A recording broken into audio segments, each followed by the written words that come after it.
എൻ്റെ പേര് Gautami S Vijayan. First sem അധ്യാപക വിദ്യാർത്ഥി. നവംബർ 14 ശിശുദിനം. ഇന്ത്യയിലെ ആദ്യത്തെ പ്രധാനമന്ത്രി ജവഹർലാൽ നെഹ്റുവിൻ്റെ ജന്മദിനമാണ് നവംബർ 14. എല്ലാ വർഷവും ഈ ദിവസം ശിശുദിനമായി ഇന്ത്യയിൽ ആഘോഷിക്കുന്നു. കുട്ടികളുടെ അവകാശങ്ങൾ, പരിചരണം, വിദ്യാഭ്യാസം എന്നിവയെക്കുറിച്ചുള്ള അവബോധം വർദ്ധിപ്പിക്കുന്നതിനായാണ് ഇന്ത്യയിൽ ശിശുദിനം ആഘോഷിക്കുന്നത്. നെഹ്റു കുട്ടികൾക്കിടയിൽ ചാച്ച നെഹ്റു എന്നാണ് അറിയപ്പെടുന്നത്. എല്ലാ കുട്ടികളും വിദ്യാഭ്യാസം നേടണമെന്ന് അദ്ദേഹം വാദിച്ചു. ആദ്യം നവംബർ 20-നാണ് ശിശുദിനം ആഘോഷിച്ചിരുന്നത്. നെഹ്റുവിൻ്റെ മരണശേഷം അദ്ദേഹത്തിൻ്റെ ജന്മദിനമായ നവംബർ 14 ശിശുദിനമായി ആഘോഷിക്കാൻ തീരുമാനിക്കുകയായിരുന്നു.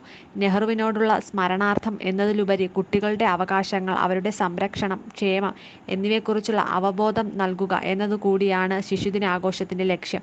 ഇന്നത്തെ കുട്ടികൾ നാളത്തെ ഇന്ത്യയെ വാർത്തെടുക്കും. കുട്ടികളെ എങ്ങനെ വളർത്തിക്കൊണ്ടുവരുന്നു എന്നതിനെ ആശ്രയിച്ചിരിക്കും രാജ്യത്തിൻ്റെ ഭാവി. നെഹ്റുവിൻ്റെ ഈ വാക്കുകൾ ഓരോ ശിശുദിനത്തിലും ഊട്ടിയുറപ്പിക്കപ്പെടുന്നു. ശിശുദിനാഘോഷങ്ങൾ കുട്ടികൾക്ക് അവരുടെ സ്വപ്നങ്ങൾ പൂവണിയുന്നതിന് പ്രചോദനമായി തീരുന്നു. ഞങ്ങൾ അപ്ലോഡ് ചെയ്യുന്ന വീഡിയോകൾ മുടങ്ങാതെ കിട്ടാൻ ഈ ചാനൽ സബ്സ്ക്രൈബ് ചെയ്ത്